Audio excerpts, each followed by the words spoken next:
Muchas gracias, profesor Carlos Atizábal.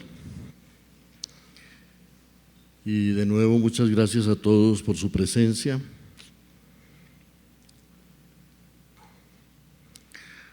Bueno, Borges puede inspirarnos muchas conversaciones y habría muchos temas que se pueden hablar a propósito de su vida, de su obra y de su magisterio literario y humano.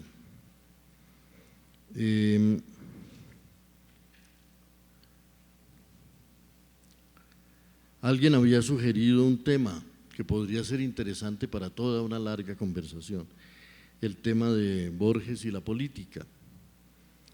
Alguien había sugerido un tema y es el de Borges y su idea de Dios. Y también uno podría hablar de la relación de Borges con la filosofía o de la relación de Borges con… Es más, un tema que medio tocamos ayer, que es el tema de la compleja relación de Borges con la novela como género imperante de nuestra época, como género que parece absorber y devorar a todos los otros géneros, y la manera como Borges se resistió a ese género tan en boga y trató de escribir desde las trincheras de resistencia del ensayo, del relato y del poema. Vamos a intentar hablar hoy de la poesía, de la relación de Borges con la poesía.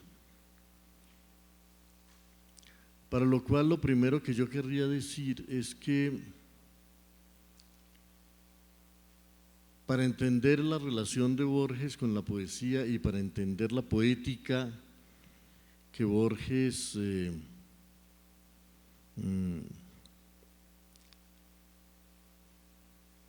no tenía, pero sí aprobaba, disfrutaba, no nos podemos limitar a los poemas que escribió. Yo diría que los poemas que escribió Borges solo se parecen a uno de los costados de los gustos literarios de Borges, y que hay un montón de poetas que no se parecen para nada a Borges y que a Borges le encantaban.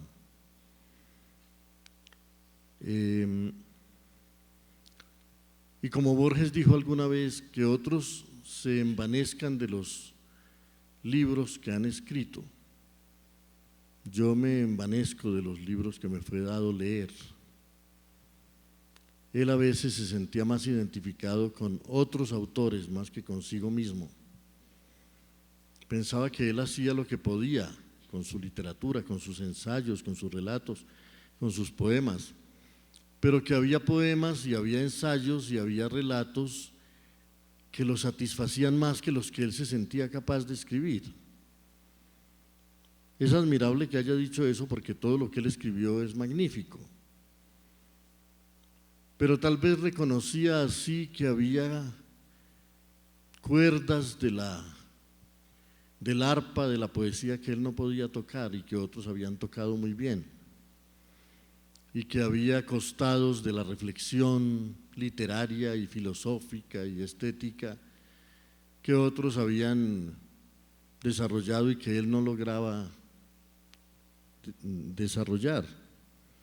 Y por supuesto que había relatos magníficos en la historia de la literatura que a él le habría gustado escribir. En ese punto llevó su pasión más lejos. A veces quiso contar relatos que otros habían contado. A veces jugó a incluir como parte de sus obras pequeñas obras de otros, que si las incluía como parte de su libro, sin negar que el autor era otro, declarando quién era el que lo había escrito, es porque se identificaba plenamente con ellas. Una vez se burló de los que se preocupaban tanto por el plagio, diciendo: ustedes hablan mucho de plagio como si eso fuera un robo, como si eso fuera un saqueo, ¿por qué no admiten la posibilidad de una identificación total con otro? Me identifico a tanto que quiero suscribir cada una de sus palabras. Y ese tema inspiró también su literatura. Uno de los relatos más célebres de Borges se llama Pierre Menard, autor del Quijote, que es un ensayo, una reflexión, una reseña de la obra de un autor imaginario, de un autor quimérico que Borges inventó, pero que él postula como un ser real, Pierre Menard, que decidió un día escribir el Quijote. Por supuesto que el Quijote ya había sido escrito por Cervantes, pero eso a Pierre Menard no le importaba. Él quería escribir el Quijote, pero no quería copiar el Quijote. Eso habría sido apenas una labor de caligrafía, un ejercicio de caligrafía. No, él no quería eso.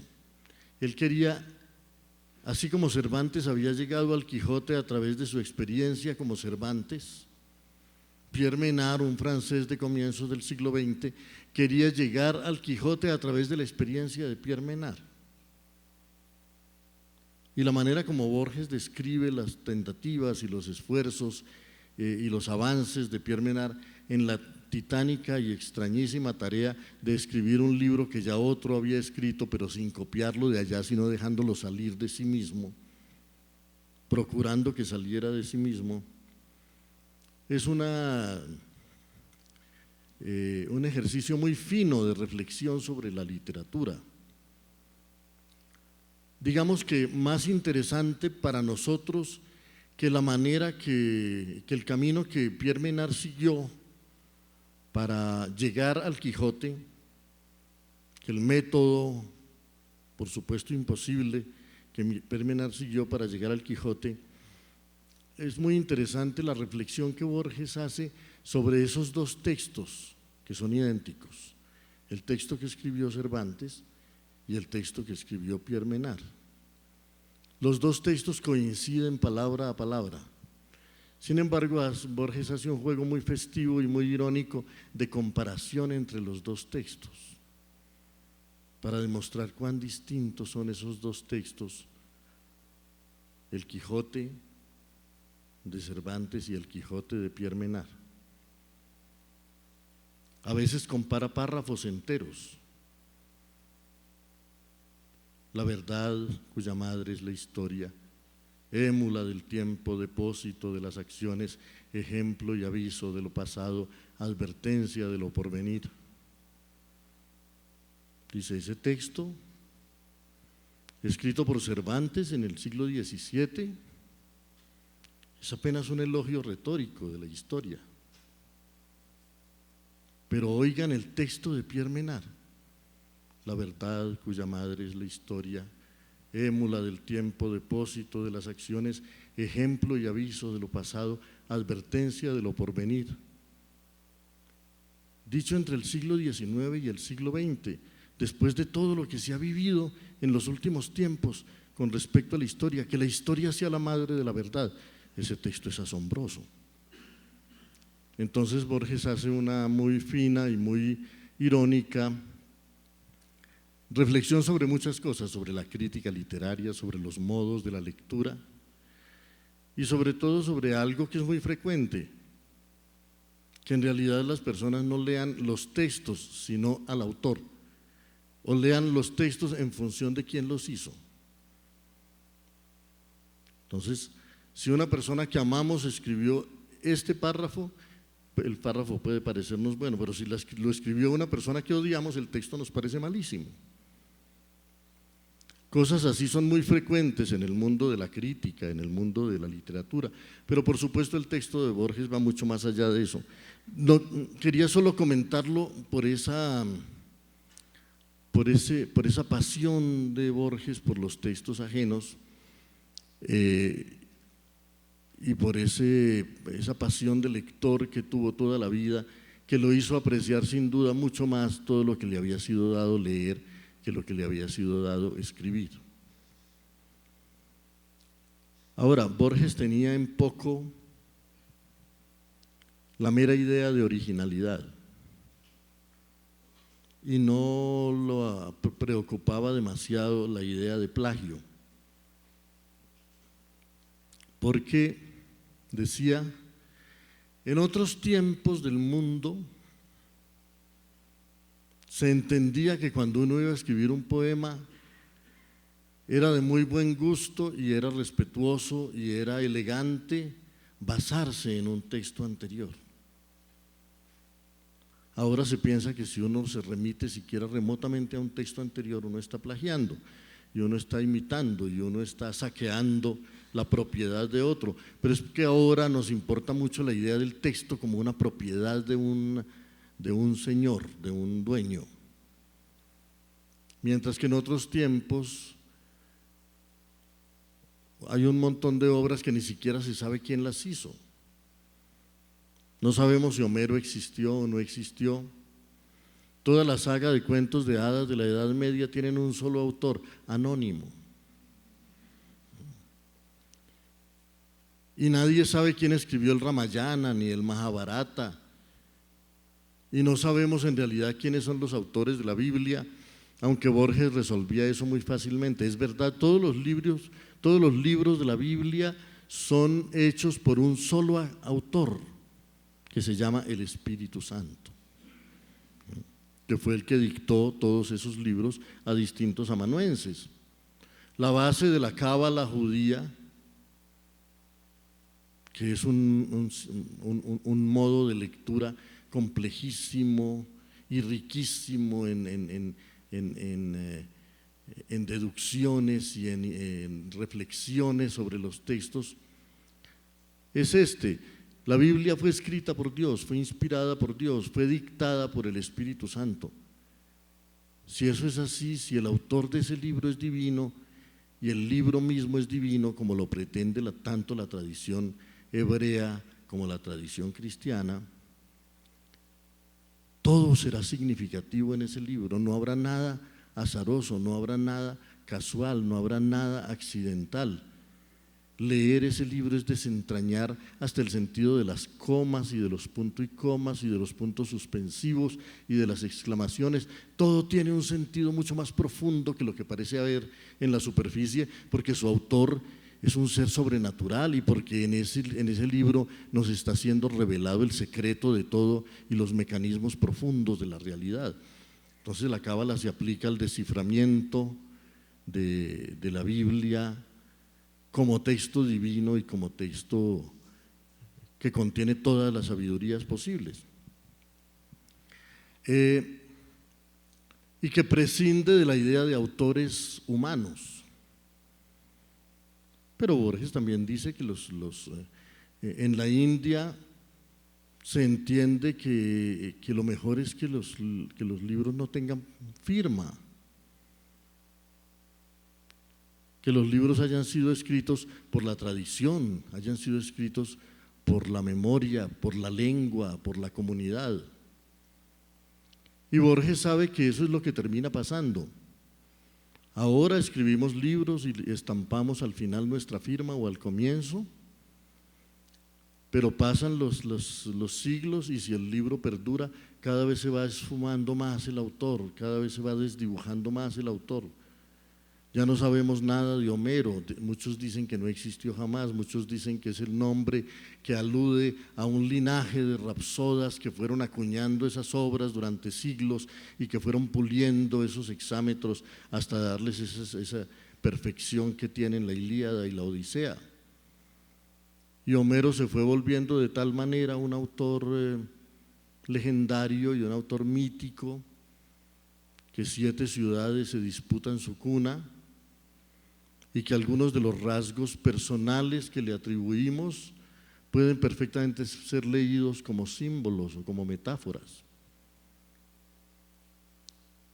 Oscar Wilde, por ejemplo, dijo que si se dice que Homero era ciego,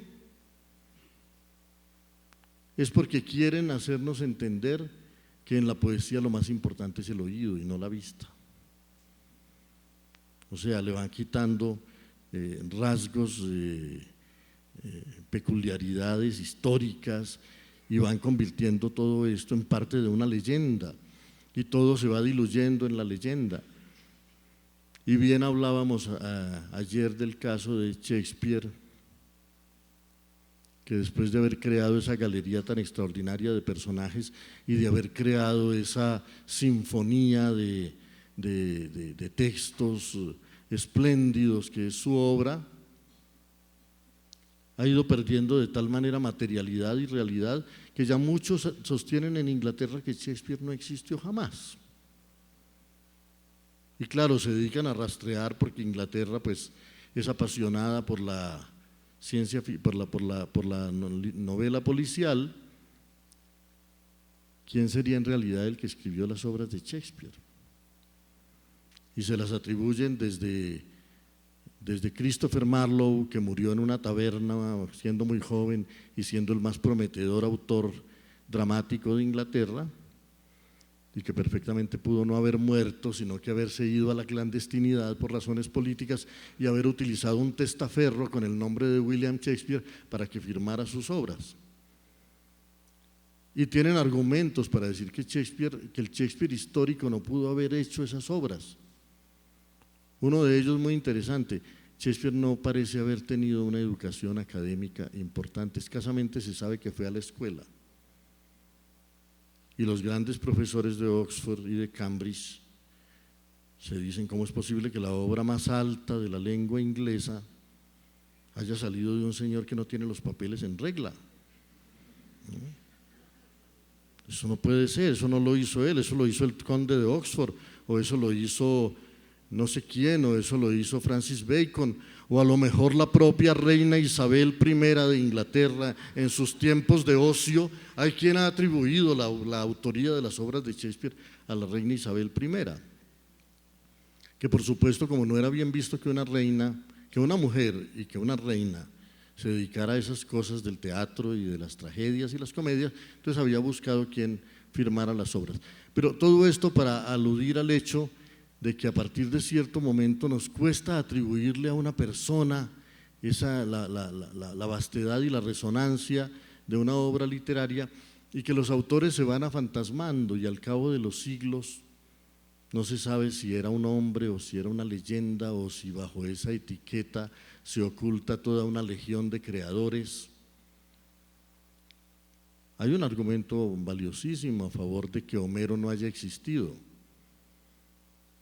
o varios. Uno, que la Ilíada y la Odisea no se parecen mucho, parecen hechas por dos autores distintos.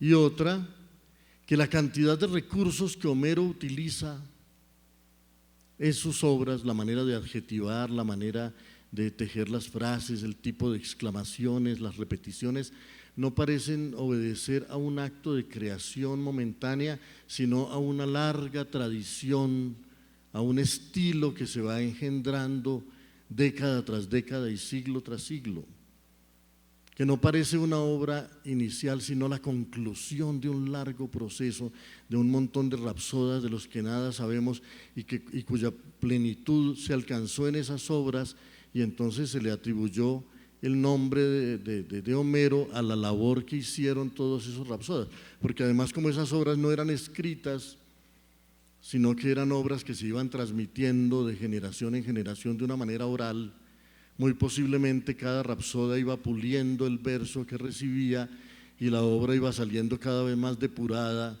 de esos rapsodas, y entonces ya no era una persona, era una tradición, era una continuidad de voces y de creadores lo que iba produciendo esas obras.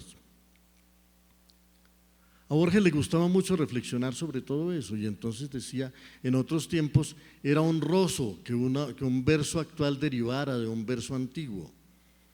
Nadie sentía eso como una disminución ni como un saqueo.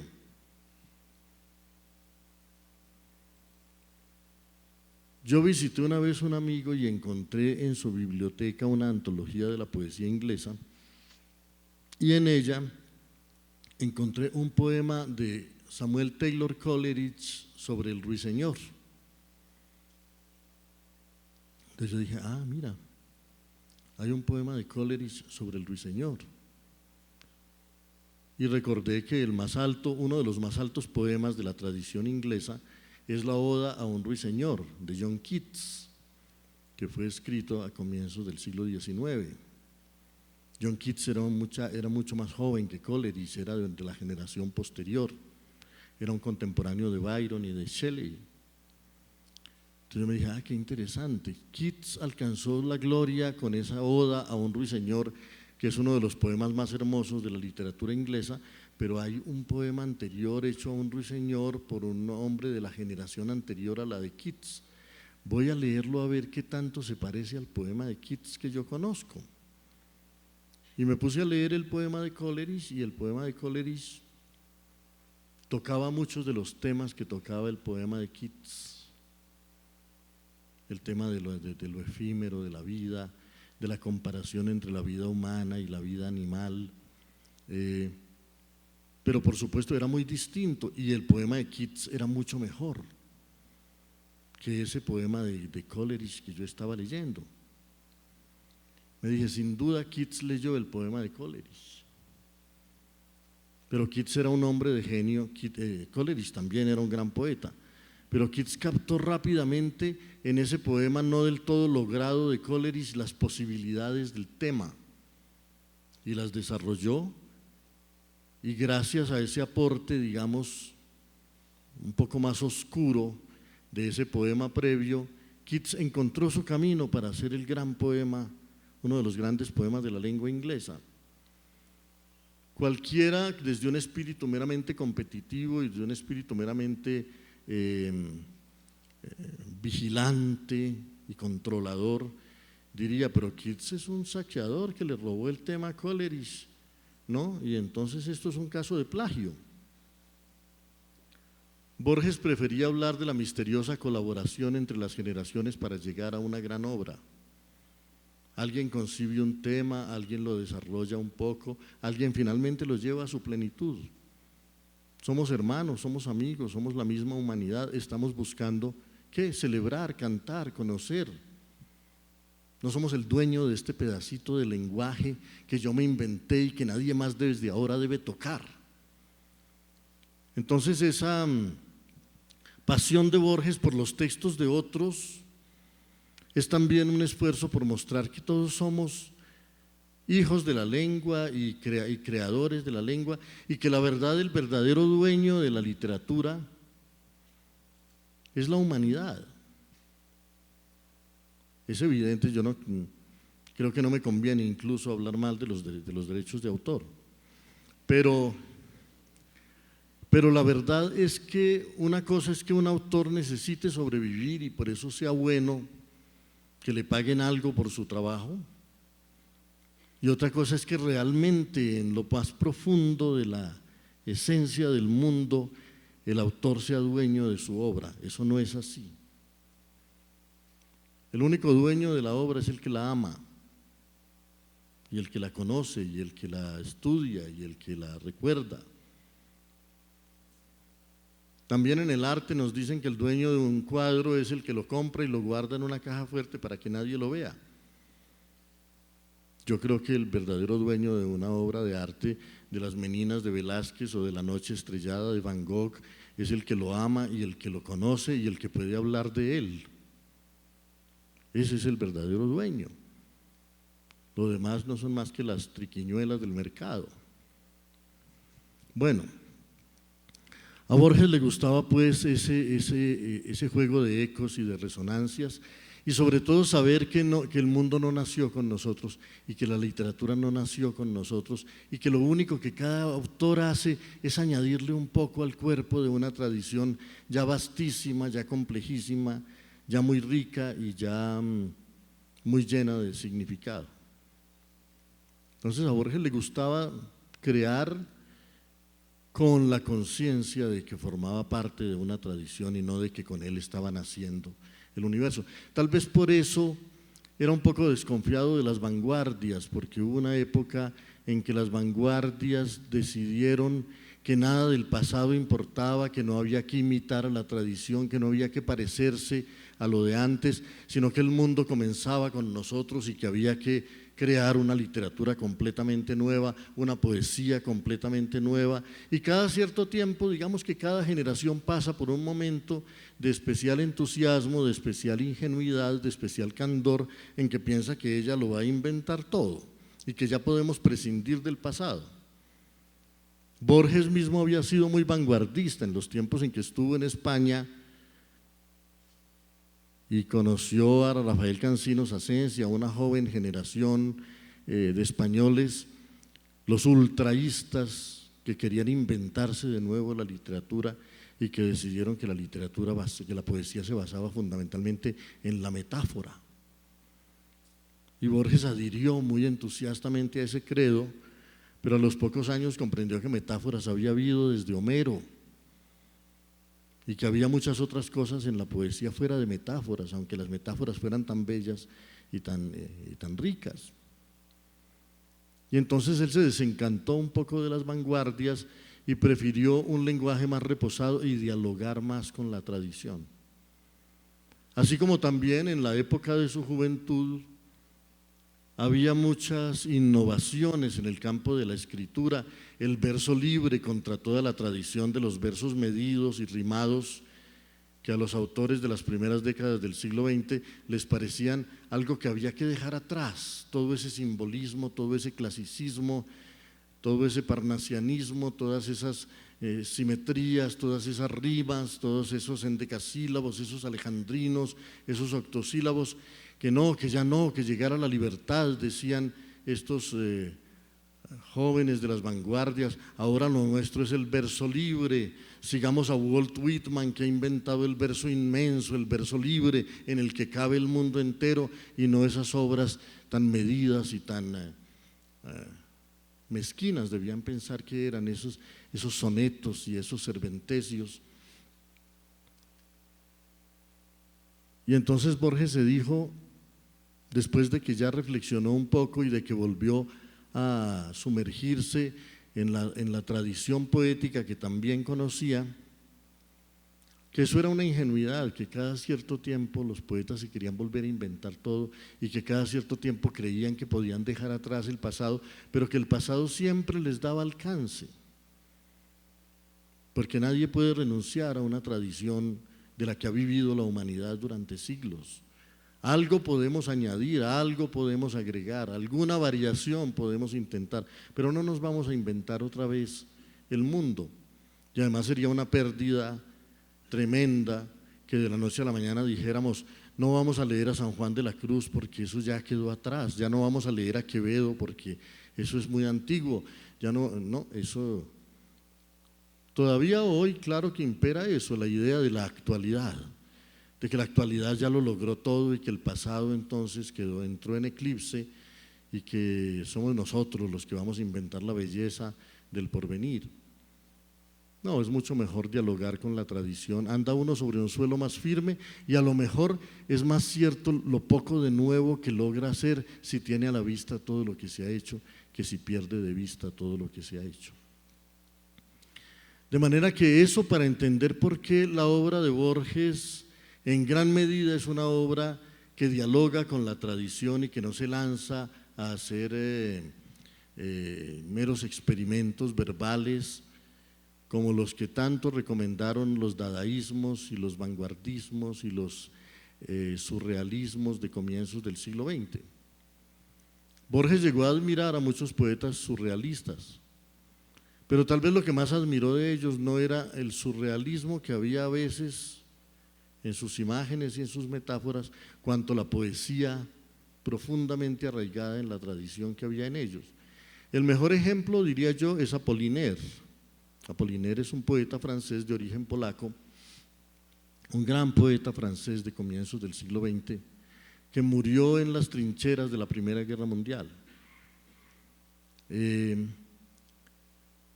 Era un poeta que quería innovar y que quería traer los decorados de la modernidad a los versos, y entonces había muchos trenes y muchos aviones en sus versos y los decorados de las ciudades modernas, Pero lo que admiraba Borges de él no era tanto esos decorados que le parecía que, no, como eran tan actuales, peligrosamente pronto iban a pasar de moda, sino la emoción que había en Apollinaire, la belleza que había en sus imágenes, la gracia de su versificación. Apollinaire es un poeta muy musical y eso es lo que salvó su poesía, no tanto las cabriolas modernistas que hacía. Entonces la obra de Borges, luego de un primer momento en que intentó ser innovador y en que intentó dedicarse solamente al verso libre en sus primeros libros de poesía, se volvió muy clásica en la forma, y ese clasicismo de la forma le permitió experimentar mucho en el contenido y en la manera de tratar los temas.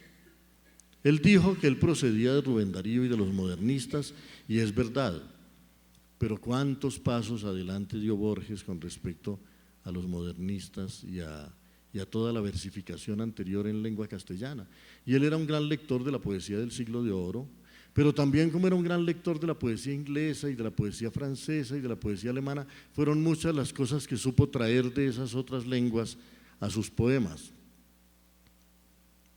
Hay algo en Rubén Darío que fue muy sorprendente en su tiempo,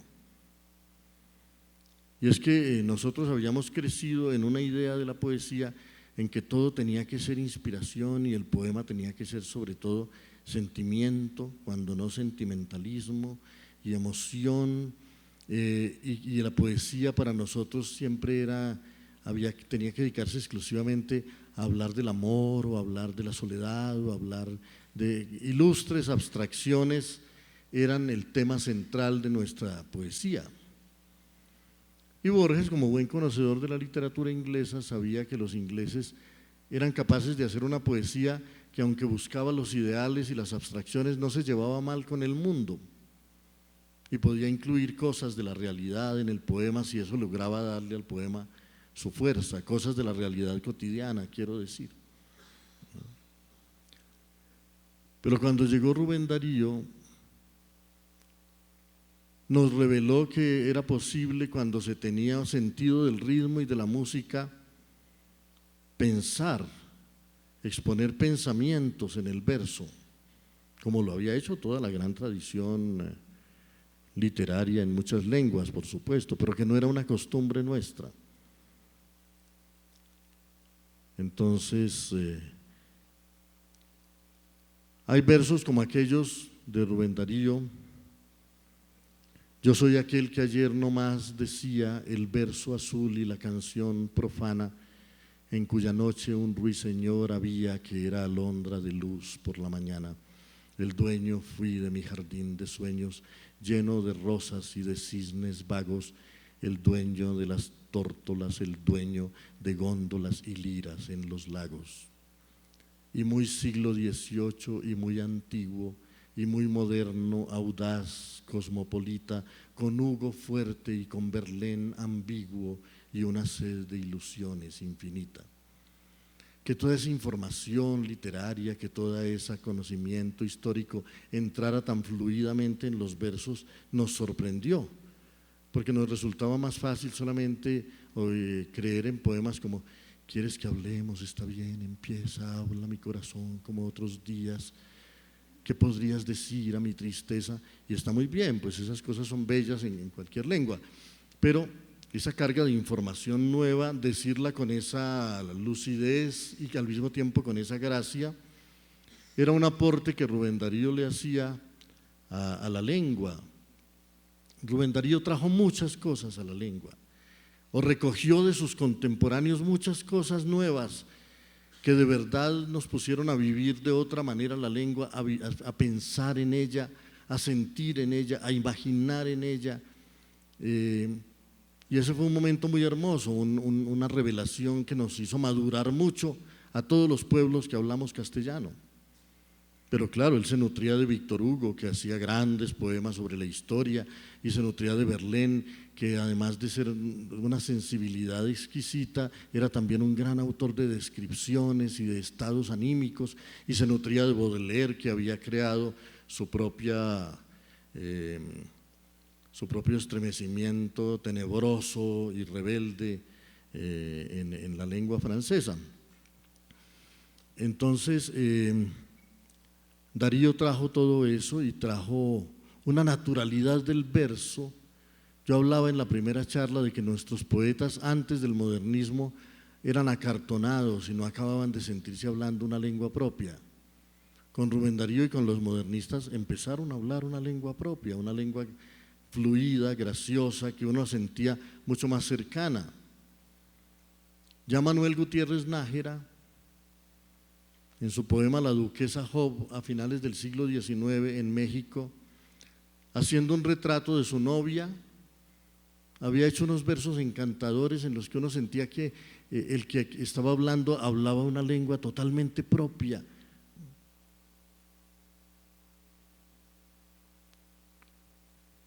En dulce charla de sobremesa, mientras devoro fresa tras fresa y abajo ronca tu perro Bob, te haré un retrato de la duquesa que adora a veces el duque Job. No es la condesa que Villasana caricatura, ni la poblana de enagua roja que Prieto amó. No es la criadita de pies nudosos, ni la que sueña con los gomosos y con los bailes de Micoló.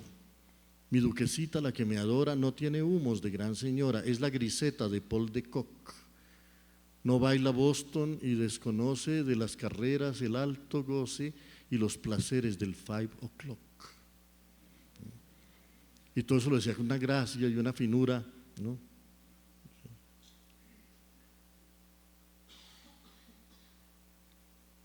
Desde las puertas de la sorpresa hasta la esquina del Jockey Club no hay española, yanqui o francesa ni más bonita ni más traviesa que la duquesa del duque Job. Si alguien la alcanza, si la requiebra, ella ligera como una cebra sigue camino del almacén, pero hay del tuno si alarga el brazo, nadie lo salva del sombrillazo que le descarga sobre la sien.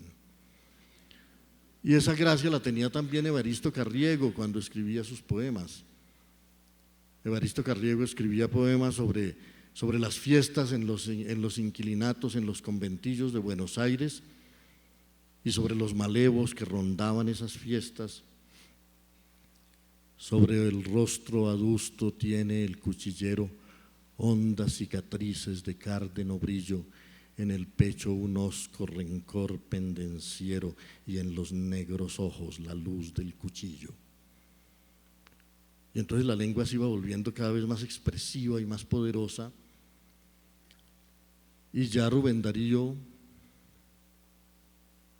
llegó a tocar temas incluso muy difíciles, muy complejos moralmente, y los tocaba con una gran belleza siempre, y hacía poemas filosóficos que no parecían filosóficos de lo evidente que era la carga de reflexión y de angustia que había en ellos, como ese poema que se llama Lo Fatal. Dichoso el árbol que es apenas sensitivo, y más la piedra dura, porque esa ya no siente, pues no hay dolor más grande que el dolor de ser vivo, ni mayor pesadumbre que la vida consciente. Ser y no saber nada, y ser sin rumbo cierto, y el temor de haber sido y un futuro terror, y el espanto seguro de estar mañana muerto, y sufrir por la vida y por la sombra y por lo que no conocemos y apenas sospechamos, la carne que nos tienta con sus frescos racimos y la tumba que aguarda con sus fúnebres ramos, y no saber a dónde vamos ni de dónde venimos. Tenía una musicalidad, tenía una gracia, y lograba sin embargo transmitir pensamientos y sentimientos precisos, y entonces ya no era como Hacer poemas no era armar una fronda ligeramente sonora y repetir unos cuantos estados de ánimo, sino pensar y proponer grandes temas del espíritu. Y Rubén Darío incluso escribió un día un poema a su hijo recién nacido, que es un poema muy terrible, porque él también quiso intentar ese tono bodeleriano de la poesía terrible que nos enfrenta a grandes dilemas de la conducta y de la vida, que se supone que es un poema que alguien le escribe a su hijo que acaba de nacer o que está por nacer, al que llamaba Focás el campesino. Focás el campesino, hijo mío, que tienes en apenas escasos meses de vida tantos dolores en tus ojos que esperan tantos llantos por el duro pensar que revelan tus sienes. Tarda en venir a este dolor a donde vienes, a este mundo terrible en duelos y en espantos. Sueña bajo los ángeles, duerme bajo los santos, que ya tendrás la vida para que te envenenes. Eso ya es muy fuerte, y él logra hacerlo de todas maneras con una energía y con una elocuencia extraordinaria. Bueno, Borges es sin duda hijo de toda esa poesía y de esa expresividad del lenguaje, y también se atrevió a cosas audaces, por ejemplo, a hacer grandes formulaciones teóricas en verso que al mismo tiempo que nos transmiten cosas complejas del pensamiento y del saber, nos conmueven, nos estremecen, como el comienzo de su poema La noche cíclica. Lo supieron los arduos alumnos de Pitágoras, los astros y los hombres vuelven cíclicamente. Los átomos fatales repetirán la urgente Afrodita de oro, los tebanos, las ágoras. En edades futuras oprimirá el centauro con el casco solípedo el pecho del lapita. Cuando Roma sea polvo, gemirá en la infinita noche de su palacio fétido el Minotauro. No sé si volveremos en un ciclo segundo, como vuelven las cifras de una fracción periódica, pero sé que una oscura rotación pitagórica noche a noche me deja en un lugar del mundo que es de los arrabales, una esquina remota que puede ser del norte, del sur o del oeste, pero que tiene siempre una tapia celeste, una atmósfera oscura y una vereda rota. Y él logra pasar de una manera muy sabia de la erudición a la emoción, al sentimiento y al asombro y a la perplejidad, y es ahí donde uno puede ver la maestría de un poeta que no se dedica a repetir temas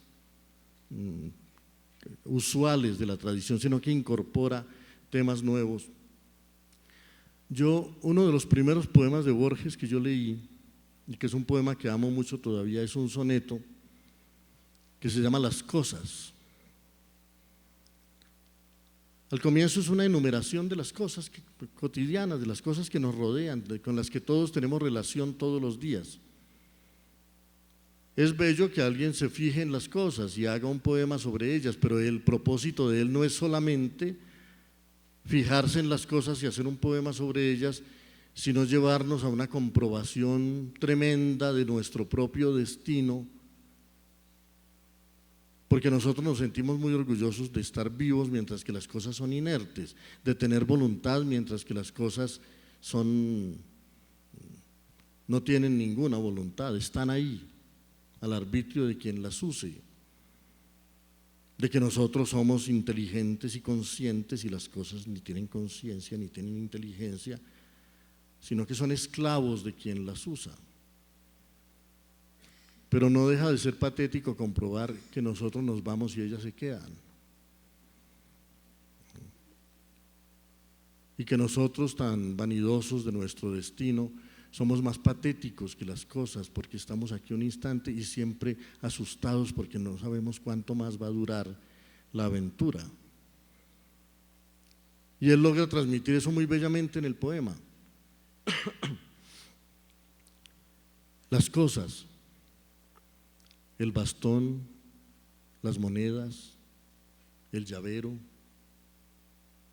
la dócil cerradura, las tardías notas que no leerán los pocos días que me quedan, los naipes, el tablero, un libro y en sus páginas la ajada violeta, monumento de una tarde, sin duda inolvidable y ya olvidada, el rojo espejo occidental en que arde una ilusoria aurora, cuántas cosas, limas, umbrales, atlas, copas, clavos, nos sirven como tácitos esclavos, ciegas y extrañamente sigilosas, durarán más allá de nuestro olvido, no sabrán nunca que nos hemos ido.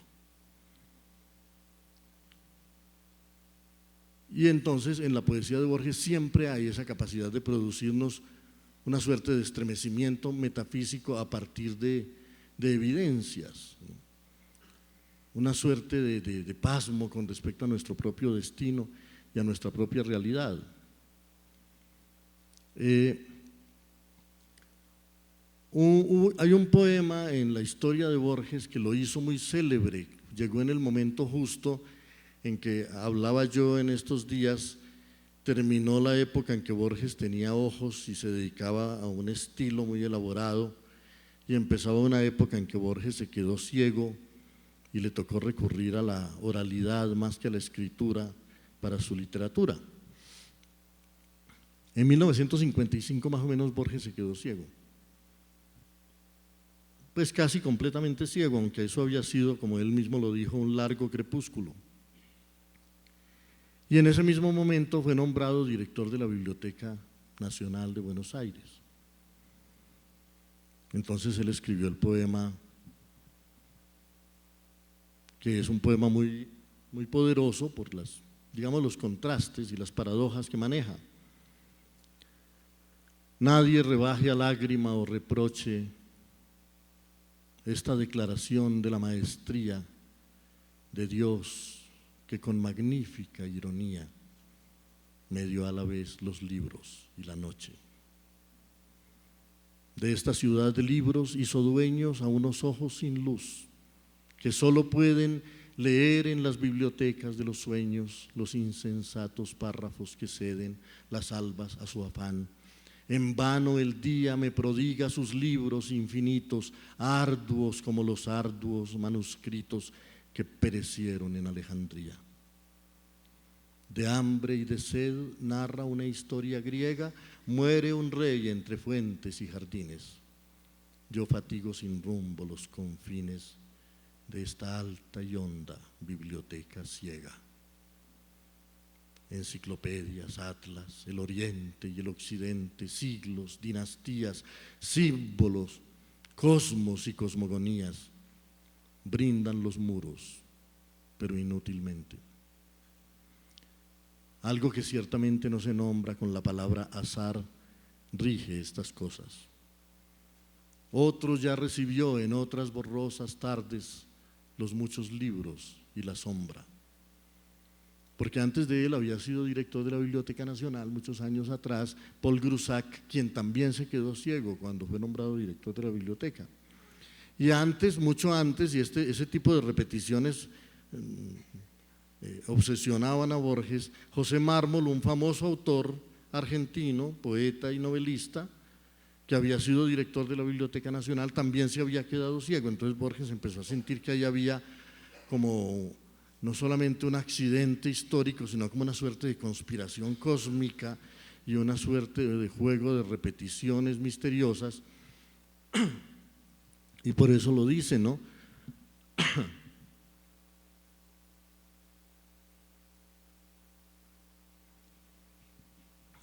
Algo que ciertamente no se nombra con la palabra azar rige estas cosas. Otro ya recibió en otras borrosas tardes los muchos libros y la sombra. Al pasar por las lentas galerías suelo sentir con vago horror sagrado que soy el otro, el muerto, que habrá dado los mismos pasos en los mismos días. ¿Cuál de los dos escribe este poema de un yo plural y de una sola sombra. ¿Qué importa la palabra que me nombra si es indiviso y uno el anatema? Grusac o Borges, miro este querido mundo que se deforma y que se apaga en una pálida ceniza vaga que se parece al sueño y al olvido. Borges tiene muchos temas en su poesía y cada poema de Borges tiene un tema preciso. Alguna vez postuló casi como una poética, pero él sabía que las poéticas son siempre formulaciones momentáneas que no tienen por qué abarcar demasiado tiempo. Alguna vez dijo: 2 deberes tendría todo verso: comunicarnos un hecho preciso y tocarnos físicamente, como la cercanía del mar. Alguna vez le preguntaron: Borges, ¿usted cómo reconoce la poesía? Una entrevista que le hizo Louis Charpentier, un francés. ¿Cómo reconoce usted la poesía? Uno puede leer un libro y no decir esto es poesía. ¿Qué le hace decir a usted esto es poesía cuando está leyendo algo? Y Borges dijo: yo no tengo una respuesta para eso, pero no hablaría de una idea, hablaría de un estado del cuerpo. Cuando siento que la sangre fluye de otra manera, que hay como una emoción distinta, algo que me toca físicamente. Yo siento así la poesía, no es un concepto, es algo más, es el lenguaje, como lo había sentido él cuando oyó los versos de Almafuerte en su infancia, que el lenguaje es una magia, una pasión y una música. Entonces hay poesía. Si uno siente que eso que está uno leyendo tiene una magia, una pasión y una música, y entonces él escribió mucho tiempo poemas sin publicarlos. Yo siento que su timidez también estaba en que él sentía mucho los poemas, los hacía en los primeros tiempos, los hacía con una gran finura de la forma, pero mientras que le resultaba más fácil mostrar sus ensayos y mostrar sus relatos, sus poemas tardó en mostrarlos, salvo esos primeros poemas a Buenos Aires que fueron fruto de su entusiasmo juvenil. Pero claro que no solamente escribe poemas, digamos, con esa formalidad de cuartetos rimados en endecasílabos, como Ariosto y los árabes, que es un poema muy bello, lleno de erudición y de belleza, o como La Luna, que es un poema tan hermoso, tan complejo, y una reflexión sobre el lenguaje tan profunda, del que ya les cité hace poco unos versos. Si como el griego afirma en el cratilo, el nombre es arquetipo de la cosa, en las letras de rosa está la rosa y todo el Nilo en la palabra Nilo.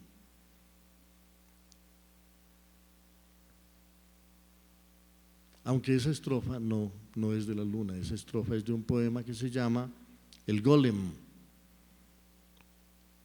Un poema muy hermoso que es muy caro a un tema que en Borges fue obsesivo y en el que siempre logró desarrollos extraordinarios. El tema de un soñador que sueña un ser y logra imponérselo a la realidad y un día descubre que él también está siendo soñado por alguien. Ese tema está hermosamente desarrollado en un relato que se llama Las ruinas circulares, donde una especie de mago, un nigromante, un sacerdote, decide soñar un hombre y soñarlo con nitidez, de tal manera que logre imponérselo a la realidad. Y un día logra que ese ser que él soñó, víscera por víscera y cabello por cabello, ha logrado salir al mundo y se ha convertido en un ser, y entonces siente que él ya puede descansar porque ese otro ser ya lo va a justificar. Es un hijo que ha producido con su capacidad de soñar y con su magia. Pero oye decir que vienen unos incendios avanzando por esas tierras donde él ha soltado a su criatura. Y dice: pero esa criatura fue hecha gracias al don del Dios del fuego, y entonces el fuego no lo va a consumir. Y cuando ese ser descubra que el fuego no lo consume, qué humillación descubrir que no es un ser, sino apenas el sueño de otro. Y entonces se angustia y se atormenta del destino que le ha dado a esa pobre criatura que parece real, pero que en realidad es un sueño, y un día el fuego le va a revelar que es un sueño y que no es un ser real. Y de repente los incendios que venían lejos se acercan y convergen sobre el sitio donde este mago está, y el mago dice: bueno, voy a morir, ya cumplí mi función. Y las llamas no lo tocan y él descubre que otro lo está soñando. Esa idea del soñador que a su vez está siendo soñado aparece de muchas maneras distintas en la obra de Borges, y una de ellas es el golem, que habla de una criatura de la tradición hebrea que los cabalistas hacían con arcilla, y sobre la que los que, pronunciando una palabra mágica, lograban transmitirle la vida. En la Cábala existe esa tradición. Si uno logra descubrir, gracias a muchas investigaciones y a muchas lecturas, cuál es el verdadero nombre de Dios, y uno lo formula sobre una criatura de arcilla que uno haya fabricado, logrará darle vida. Entonces el cabalista está tratando de hacer eso en Praga, y hace un muñeco, y un día descubre cuál es el nombre de Dios y lo pronuncia sobre el muñeco, y el muñeco se anima y empieza a cumplir las órdenes que el cabalista, que el mago le da. Si, como el griego afirma en el Cratilo, el nombre es arquetipo de la cosa, en las letras de rosa está la rosa y todo el Nilo, en la palabra Nilo. Y hecho de consonantes y vocales habrá un terrible nombre que la esencia cifre de Dios y que la omnipotencia trace en letras y sílabas cabales. Adán y las estrellas lo supieron en el jardín. La herrumbre del pecado, dicen los cabalistas, lo ha borrado, y las generaciones lo perdieron. Los artificios y el candor del hombre no tienen fin. Sabemos que hubo un día en que el pueblo de Dios buscaba el nombre en las vigilias de la judería. No a la manera de otros que una vaga sombra dilatan en la vaga historia, aún está fresca y viva la memoria de Judá León, que era rabino en Praga. Ganoso de saber lo que Dios sabe, Judá León se dio a permutaciones de letras y a complejas variaciones, y al fin pronunció el nombre, que es la clave, la puerta, el eco, el huésped y el palacio, sobre un muñeco que con torpes manos labró para enseñarle los arcanos de las letras, del tiempo y del espacio. El simulacro abrió los soñolientos ojos y miró formas y colores que no entendió, perdidos en rumores, y ensayó temerosos movimientos. Poco a poco se vio como nosotros, aprisionado en esta red sonora de antes, después, ayer, mientras, ahora, derecha, izquierda, yo, tú, aquellos, otros. El rabí le enseñaba el universo. Esto es mi pie, esto el tuyo, esto la soga. Y logró al cabo de años que el perverso barriera bien o mal la sinagoga. Sus ojos, menos de hombre que de perro, y harto menos de perro que de cosa, seguían al rabí por la dudosa penumbra de las piezas del encierro.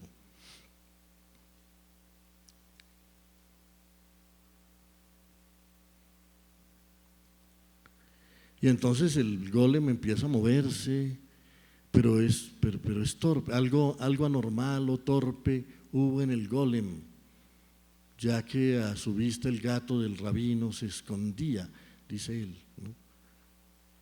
Pero claro, era apenas un simulacro, un ser apenas movido por un conjuro, por un hechizo. El rabí lo miraba con ternura y con algún horror.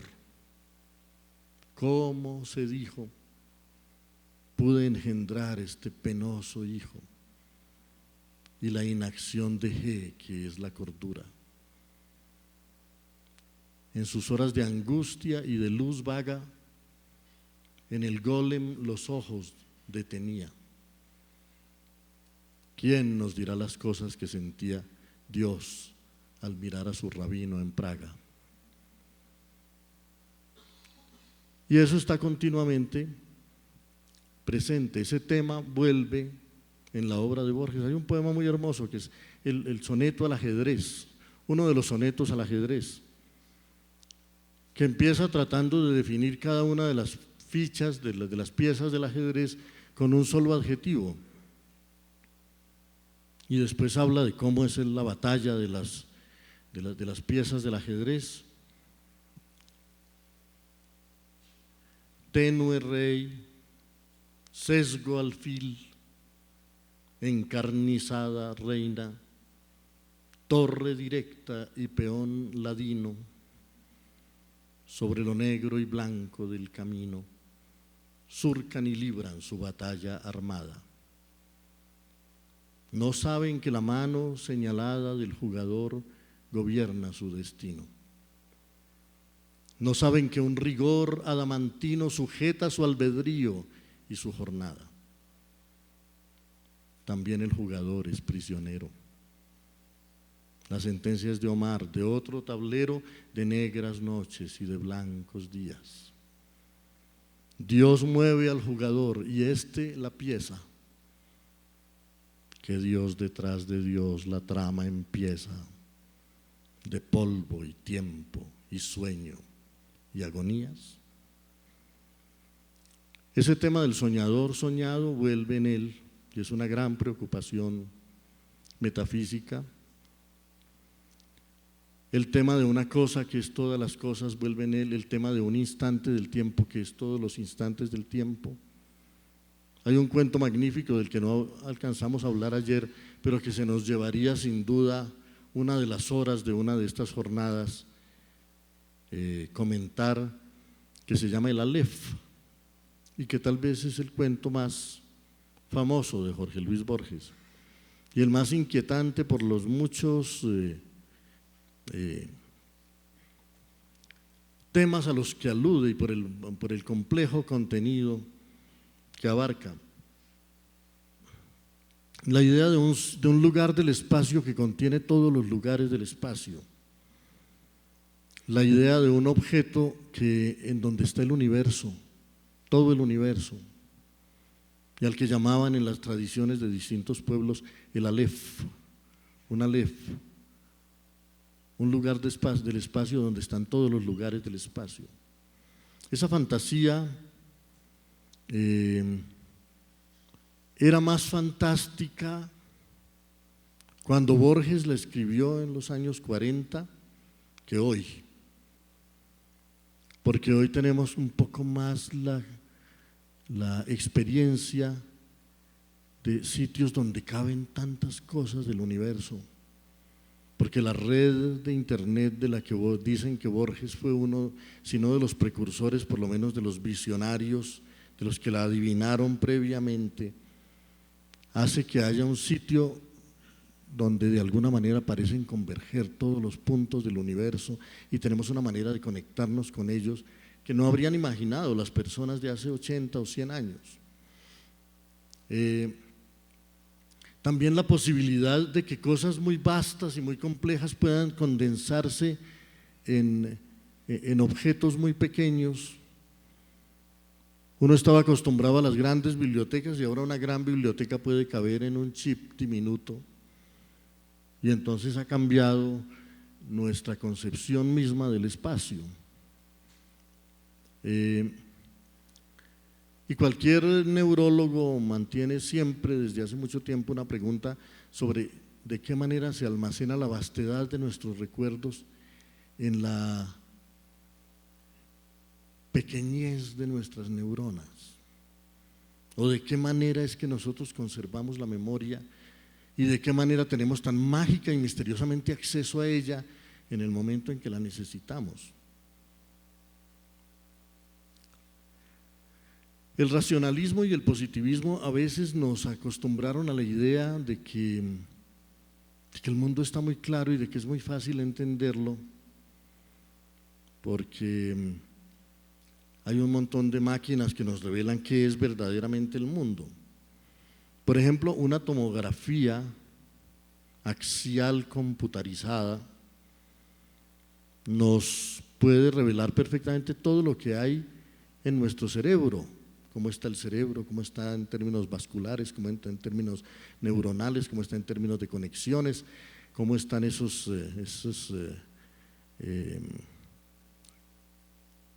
circunvoluciones y esos hemisferios. Pero todo es solamente no un error ni una mentira, sino una verdad muy parcial. Porque si alguien le hubiera tomado una tomografía axial computarizada al cráneo de William Shakespeare, no habría encontrado por ninguna parte a Romeo y Julieta. Solo hay cierto costado de la realidad al que puede acceder toda nuestra tecnología y nuestra capacidad de medir. Pero los arcanos de nuestra vida, los arcanos de nuestra memoria, los arcanos de nuestro lenguaje,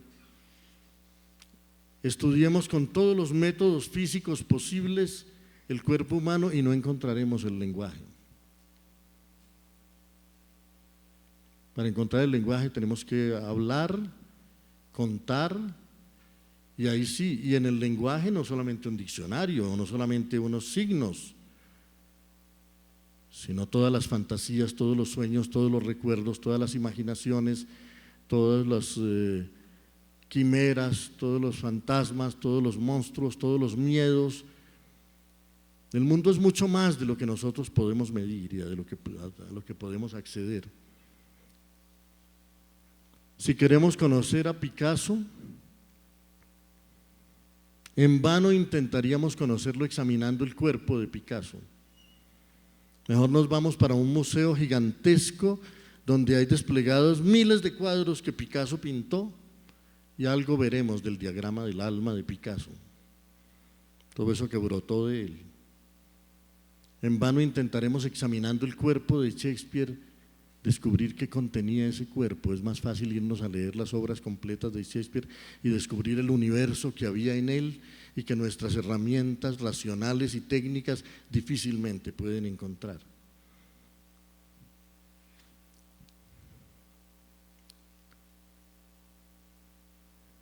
¿Será posible decir que hay un tema central, un tema básico en la poesía de Borges?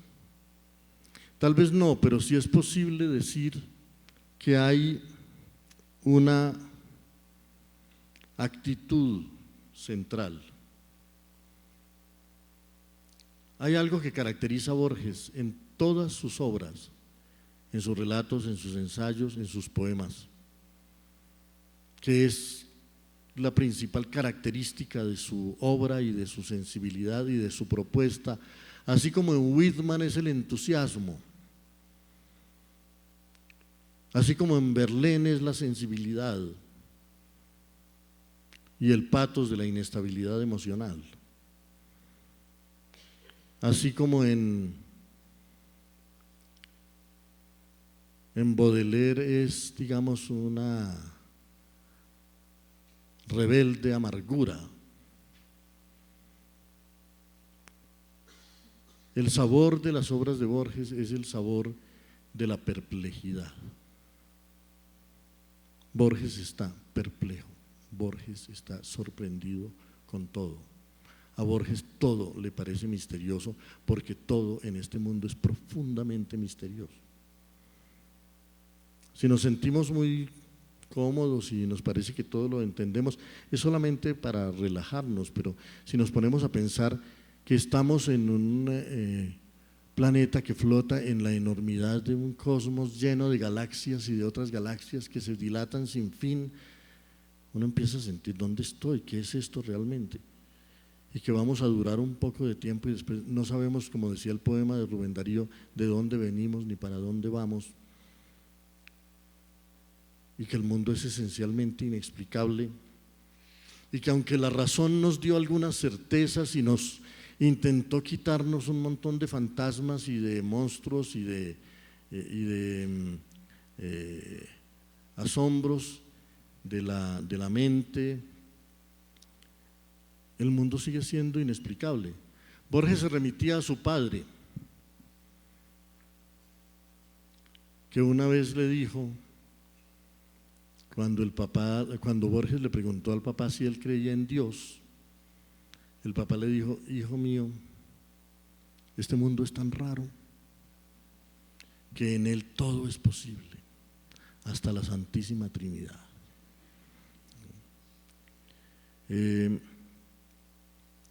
Y Borges entonces no configura, a Borges le parecería una ingenuidad ser ateo,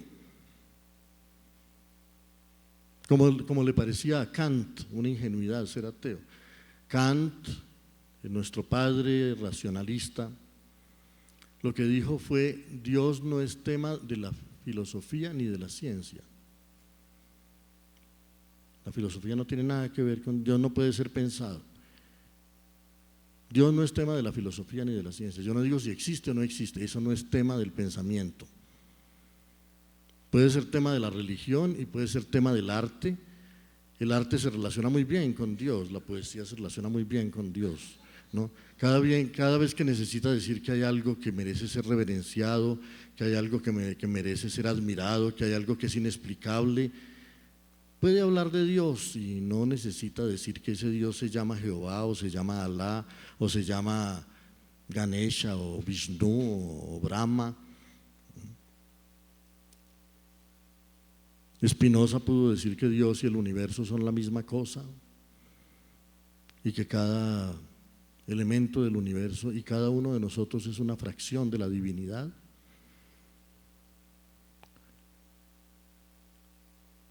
Que ser ateo es una ingenuidad por esa razón, tan una ingenuidad como ser creyente, sin duda. Porque ese es un reino en el que nadie está seguro. Y cuanto menos seguro está, más seguro finge estar, naturalmente.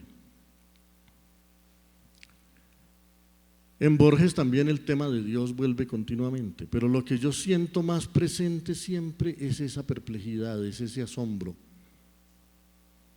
Mirar el río hecho de tiempo y agua y recordar que el tiempo es otro río, saber que nos perdemos como el río y que los rostros pasan como el agua, saber que la vigilia es otro sueño, que sueña no soñar, y que la muerte que teme nuestra carne es esa muerte de cada noche que se llama sueño.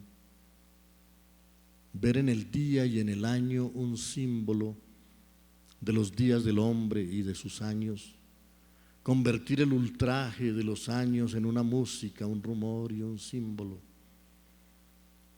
Cuentan que Ulises, harto de prodigios, lloró de amor al divisar su Ítaca, verde y humilde.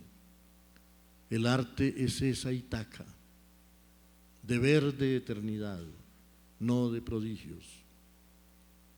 A veces en las tardes una cara nos mira desde el fondo de un espejo. El arte debe ser como ese espejo que nos revela nuestra propia cara. Y bueno, uno de los temas favoritos de Borges, así como digo que el estado que más siento sobresalir en su obra es la perplejidad, es el asombro, uno de los temas sobre los que más frecuentemente vuelve es sobre sus autores favoritos. Y cada autor favorito le ha enseñado algo. Por ejemplo, Cervantes, que es un autor que él quería mucho, curiosamente lo que principalmente le enseñó es que nunca puede decir un ser humano: estoy acabado, porque nadie sabe lo que puede salir de él.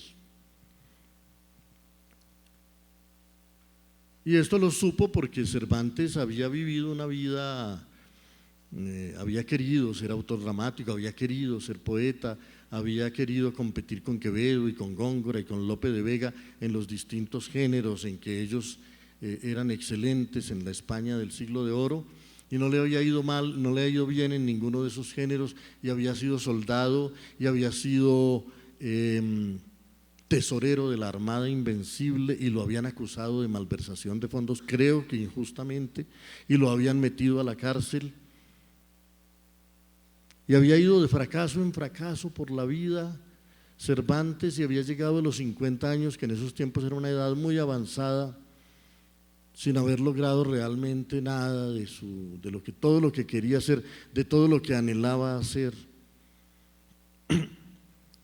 Entonces, cuando ya lo arrojaron en esa cárcel miserable, ¿no?, la cárcel donde toda incomodidad tiene su asiento, como dijo él mismo, y donde todo triste ruido hace su habitación.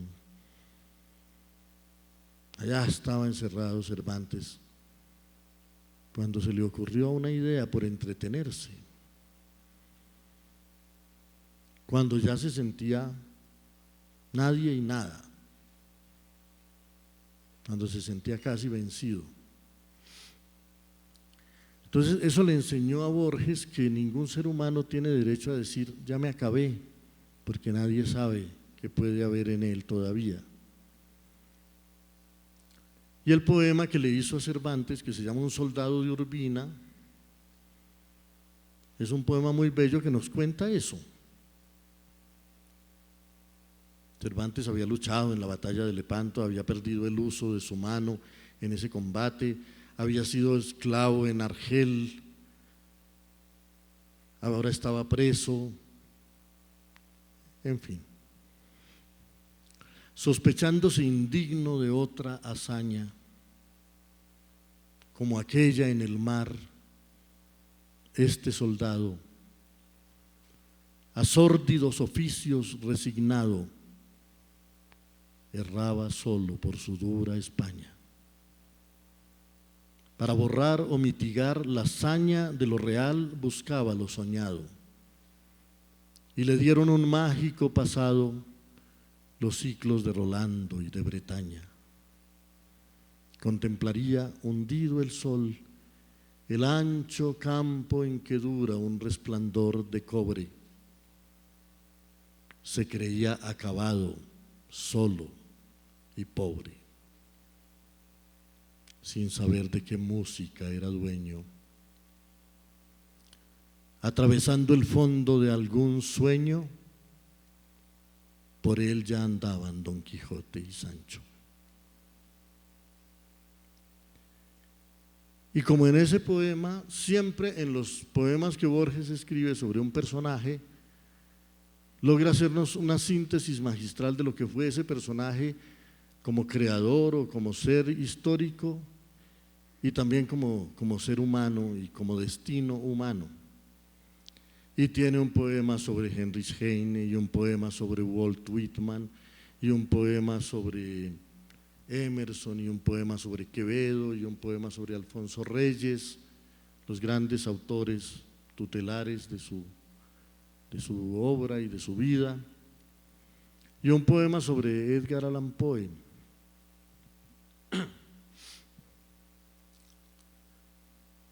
Borges tenía una afinidad con cada uno de esos autores.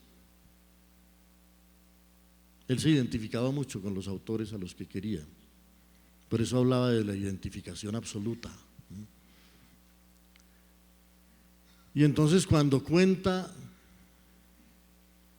la historia de cada uno de ellos, algo pone de su propia experiencia con el mundo. Y uno de los grandes dramas de la vida de Borges fue su relación con el amor. Porque toda la vida estuvo enamorado, pero toda la vida tuvo algo que le impedía que ese amor se realizara y llegara como a su plenitud.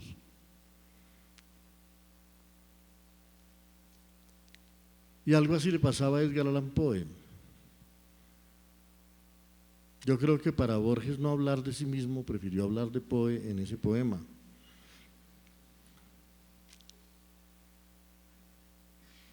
Es un poema, vamos a ver si lo recuerdo completo, es un soneto que dice, pues dice, es que él sentía una paradoja, que Edgar Allan Poe tuviera tanto valor para hablar de terror y de cosas horribles y de cosas extraordinarias y de cosas monstruosas y de cosas que le dan miedo a cualquier persona. Edgar Allan Poe era el hombre más valiente para contar todo eso y para contarlo de una manera elocuente y admirable. En cambio, algunas cosas elementales de la vida le causaban terror y lo paralizaban y no lograba frente a ellas reaccionar. Pompas del mármol, negra anatomía que ultrajan los gusanos sepulcrales. Del triunfo de la muerte los glaciales símbolos congregó. No los temía. Temía la otra sombra, la amorosa, las comunes venturas de la gente. No lo cegó el metal resplandeciente ni el mármol sepulcral, sino la rosa. Como del otro lado del espejo se entregó solitario a su complejo destino de inventor de pesadillas. Tal vez del otro lado de la muerte sigue erigiendo solitario y fuerte espléndidas y atroces maravillas. Bueno, es muy interesante que alguien nos diga que alguien no le tiene miedo a la muerte y le tiene miedo al amor. Es más frecuente de lo que se piensa que haya quien le tiene poco miedo a la muerte y mucho miedo al amor. Pero además hay que advertir la belleza con que Borges lo dice, ¿no? No lo cegó el metal resplandeciente ni el mármol sepulcral, sino la rosa. Y claro, la rosa como metáfora del amor, como metáfora de la belleza. Es uno de los muchos símbolos que Borges maneja continuamente, porque Borges es alguien que toma un símbolo y aprovecha todo lo que de ese símbolo puede sacar, y los tigres abundan en su poesía, y los puñales abundan en su poesía, y los espejos abundan en su poesía, y las rosas abundan en su poesía, y cada vez que los menciona nos dice algo nuevo sobre el espejo, algo nuevo sobre el puñal, algo nuevo sobre el tigre, algo nuevo sobre la rosa. Y sobre la rosa como símbolo, que es tan eficaz en la poesía y sobre todo en la poesía clásica, tradicional, que a veces no hay que decir, sino solamente mencionar la rosa y uno ya sobreentiende de qué está hablando. Como Borges mismo recordaba que había dicho Rubén Darío, que uno hasta el final de su vida, hasta viejecito, todavía se enamora. Pero Rubén Darío lo dijo utilizando sabiamente los símbolos. Mas a pesar del tiempo terco, mi sed de amor no tiene fin. Con el cabello gris me acerco a los rosales del jardín.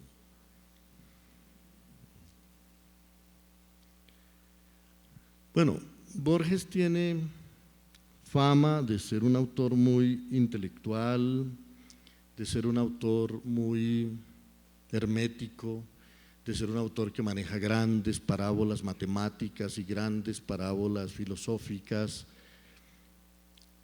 Y muchos dicen por eso, muy equivocadamente, que Borges es un autor frío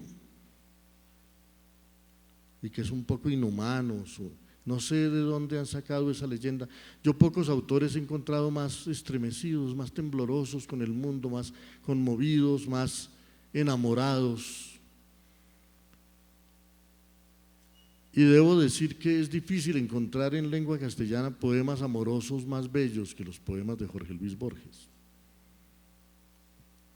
Como ya nos vamos acercando al final de la jornada y no he podido decir sino unos cuantos poemas de Borges, sé sin embargo que la mejor manera de concluir una reflexión sobre la poesía es hablar del amor. A todos nos toca mucho ese tema. Y para mí es importante que reconozcamos que en Borges hay una belleza de la expresión amorosa y una calidez del lenguaje y una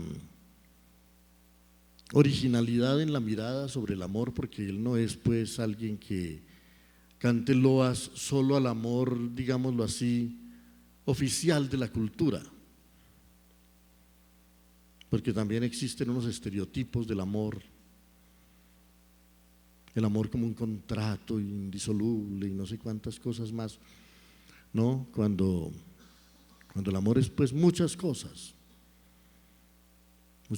que tienen que ver con el asombro, que tienen que ver con la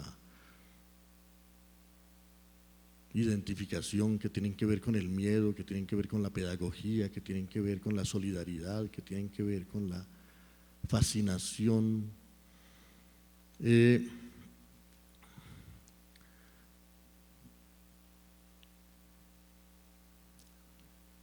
Como escritor solitario que fue durante mucho tiempo, alguna vez expresó su dolor de no haber vivido una vida convencional como la de tanta gente que está en su hogar, con su familia, dedicados a las gratas repeticiones y a las gratas monotonías de la vida cotidiana.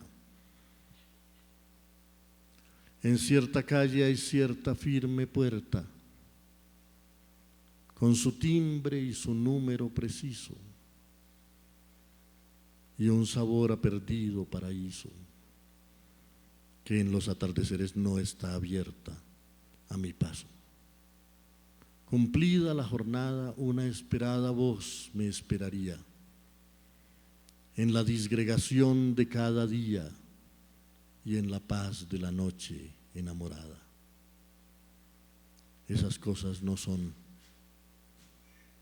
Otra es mi suerte. Las vagas horas, la memoria impura, el abuso de la literatura. Y en el confín la no gustada muerte. Solo esa piedra quiero, solo pido las dos abstractas fechas y el olvido. Ese pues es un momento sin duda de desconsuelo muy bien expresado, pero de desconsuelo finalmente. Pero hay momentos en que confiesa con mucha más esplendor y pasión los momentos de amor que ha vivido. Por ejemplo, él siempre dijo que la poesía en lengua castellana desde el Siglo de Oro era una poesía que se deleitaba demasiado con la muerte y que siempre estaba hablando de la muerte, y que la muerte en Quevedo, por ejemplo, la muerte está continuamente presente en esos sonetos. Ah, de la vida nadie me responde, aquí de los antaños que he vivido, la fortuna mis tiempos ha mordido, las horas mi locura las esconde. Que sin poder saber cómo ni a dónde la salud y la edad se hayan huido, falta la vida, asiste lo vivido y no hay calamidad que no me ronde. Ayer se fue, mañana no ha llegado, hoy se está yendo sin parar un punto, soy un fue y un será y un es cansado. En el hoy y mañana y ayer junto pañales y mortaja y he quedado presentes sucesiones de difunto. Ese es un poema clásico de Quevedo del Siglo de Oro, y Borges entonces sabe que fue un tema muy recurrente de la poesía en lengua española, ese tema de la muerte. Y el día en que él quiere glorificar a su amor y celebrar a su amor, empieza recordando que ese era el tema y empieza a decir que ese no es que él no quiere que ese sea el tema de su poema. Él tiene otras cosas que honrar. Entonces dice: torne en mi boca el verso castellano a decir lo que siempre está diciendo, desde el latín de Séneca, el horrendo dictamen de que todo es del gusano.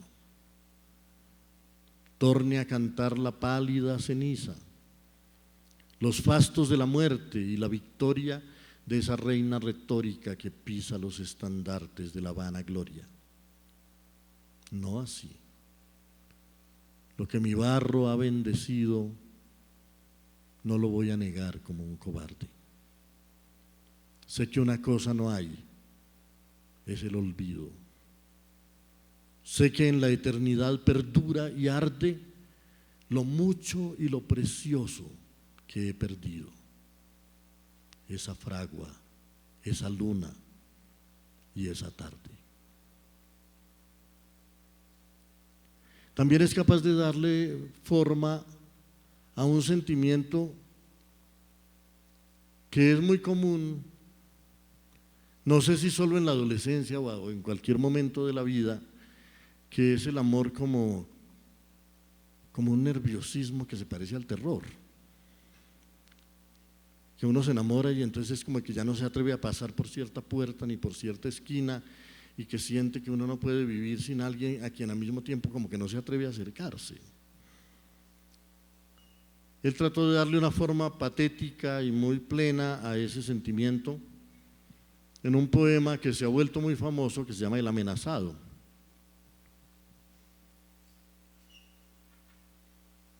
Es el amor. Tendré que ocultarme o que huir. Crece en los muros de su cárcel como en un sueño atroz. La bella máscara ha cambiado, pero como siempre es la única. ¿De qué me servirán mis talismanes? El ejercicio de las letras, el aprendizaje del idioma que usó el áspero norte para cantar sus mares y sus espadas, el joven amor de mi madre, la sombra militar de mis muertos, la vaga erudición, el sabor del sueño. Estar contigo o no estar contigo es la medida de mi tiempo. Ya el cántaro se quiebra sobre la fuente, ya el hombre se despierta a la voz del ave, ya se han anochecido los que miran por las ventanas, pero la sombra no ha traído la paz. Es, ya lo sé, el amor. La ansiedad y el alivio de oír tu voz, el horror de vivir en lo sucesivo. Es el amor con sus mitologías, con sus pequeñas magias inútiles. Hay una esquina por la que no me atrevo a pasar. Esta habitación es irreal, ella no la ha visto. Ya los ejércitos me cercan, las hordas. El nombre de una mujer me delata. Me duele una mujer en todo el cuerpo.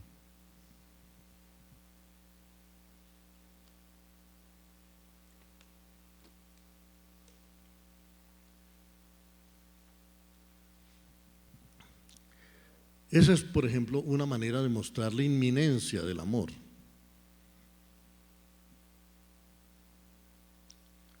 También tiene una manera de mostrar la pérdida del amor, como en ese par de poemas que escribió en 1964, cuando perdió un amor que para él había significado mucho y sintió que ya a esa edad, porque tenía como 64 años, ya no volvería el amor nunca, y entonces no se estaba despidiendo solo de una persona, sino de una de las posibilidades de su vida. Un capítulo de su vida se cerraba y eso equivalía de alguna manera a una muerte, a morir para uno de los costados del mundo. Finalmente no fue así, porque los dioses se apiadaron de él y le escucharon una plegaria que él hizo un día por ahí en un poema, y entonces al final de su vida tuvo compañía.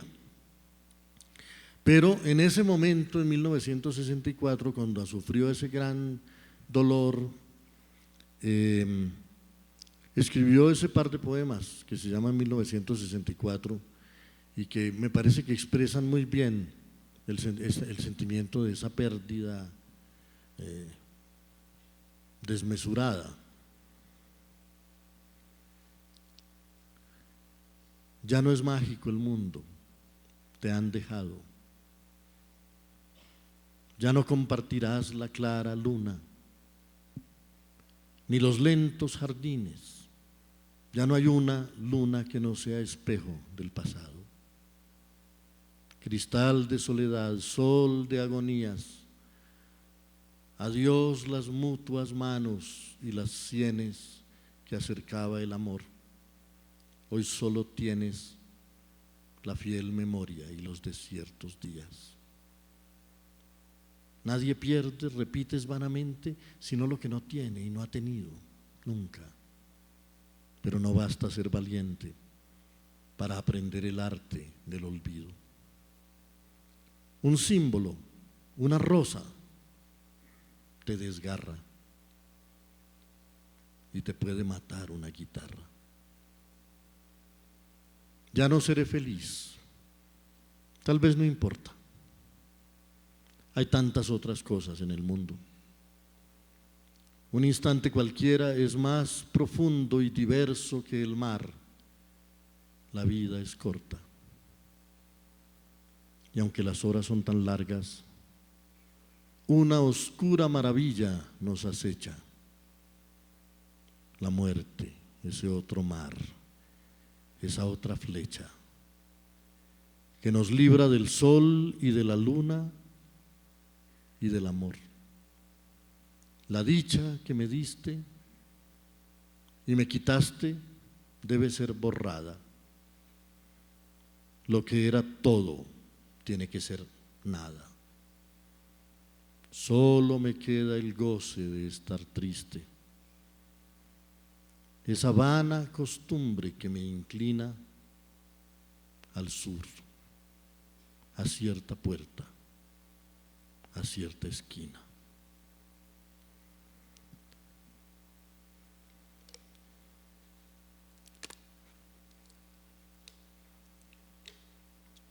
Bueno, o sea que en medio de todas sus grandes fantasmagorías y de todas sus parábolas sobre el infinito y de todas sus reflexiones sobre el lenguaje y de todas sus especulaciones sobre el universo y de todas sus elaboraciones sobre el tiempo y en todas sus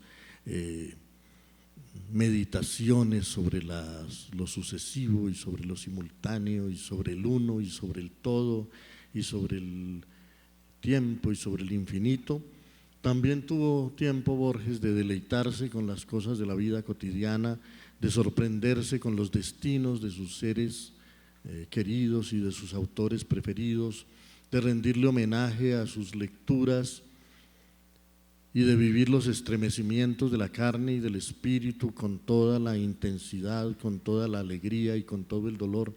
Y su obra es una rapsodia muy exquisita de pensamientos, de sentimientos, de fantasías, de imaginaciones y de emociones humanas, dichas con una gran belleza, con una gran elocuencia, con un lenguaje maravilloso, que ha logrado cautivar no solamente a los autores, a los lectores de nuestra lengua, sino a los lectores de todas las lenguas, porque hay un autor francés que dijo que Borges es ya el guardián de las bibliotecas planetarias, y porque los autores japoneses y los autores turcos y los autores ingleses y los autores norteamericanos y los autores africanos reconocen la deuda inmensa que tienen con esta obra descomunal en todos los campos y en tantos géneros distintos. Y por supuesto que es un placer muy grande para mí intentar rendirle con estas charlas un homenaje a Borges en los 120 años de su nacimiento, cuando su obra y su influencia no han cesado de crecer desde cuando le llegó la ceguera, y a pesar de su muerte y a pesar de que el siempre anunciado premio Nobel que nunca recibió, el no haberlo recibido no afectó para nada la enorme trascendencia y la enorme repercusión de su obra, hasta el punto de que muchos han dicho que quien perdió con la no concesión del premio Nobel no fue Jorge Luis Borges, sino la Academia Sueca. Quisiera, para concluir, no sé si vamos a tener tiempo porque es que me alargo, lo siento, pido disculpas por ello, me entusiasmo y entonces el tiempo se va en seguir hablando.